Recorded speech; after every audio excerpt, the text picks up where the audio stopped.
You know, I may have stage 4 cancer, but every once in a while there's a day where I'm just reminded, you know what, there's other people that have it worse than me.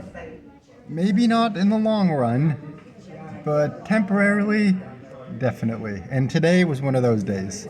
So I'm currently at the hospital waiting to meet with one of my many doctors because every time something new happens, they kind of give me a new doctor and I get a new one. And now I think I'm up to like 5, so I'm meeting a new one. Not quite sure exactly what we're going to talk about, but I guess we'll see. Anyway, so this morning, as I wake up, get ready, and everything, I happen to be in the living room and I glance out the window and I notice that on the other side of the street, there's a guy talking. Sorry, every once in a while I'm going to glance up because I'm waiting and I just want to make sure I don't miss my name. So, anyway. So I happen to glance out the window and I see that on the other side of the street, there's a guy talking to two cops. I'm like, oh, okay. I don't know what they're talking about. The guy seems a little agitated. Whatever. I need to get ready. None of my business. Moving on. So, go to the kitchen, grab an apple, get ready, take my pills for the morning, do what I gotta do, and then 5 minutes later I happen to be back in the living room and once again happen to glance out the window, and now things are slightly different. The guy is no longer talking to the cops, he's now in the street, flat on his face with both cops on top of him, and I'm like, ooh, okay, that sucks for him. I don't know who's to blame, I don't know if it's him, I don't know if it's them, I don't know, I don't want to judge. But definitely not a great way to start the day.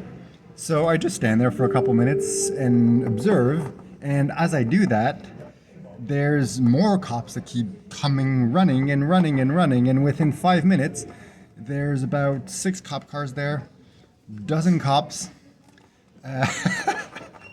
and 3 women who are filming everything, hysterically yelling at the cops, saying that they're abusing their power and everything. And I'm like, hey, I don't want to judge. I have no idea what happened.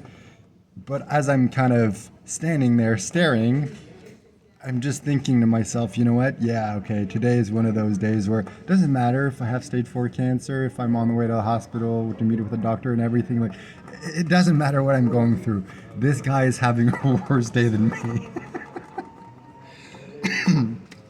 So yeah, eventually it's time for me to go. So put my shoes on, head out, talk to a couple neighbors because by that point there's a bunch of people gathered around, kind of observing the scene, being human beings.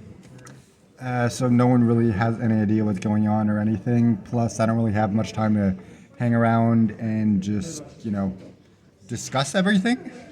But yeah, it's just things like that are just. I wouldn't say it's a nice reminder that it could always be worse, but it is a reminder. And sometimes it can be nice just to be like, okay, it kind of like snaps you out of whatever you're going through. And, even though I try to be positive and optimistic and make the most of it and, enjoy the process that I'm going through. Every once in a while, it's like I get kind of like lost in the moment, the experience, and things like this are just like a way to snap you out of it and just remind you like, no matter what you're going, it could always be worse. So, enjoy it, make the most of it. And that's my goal for today, making the most of it because at least I'm not face down in the street under a pile of cops. Could always be worse. So yeah, that's my update for the day.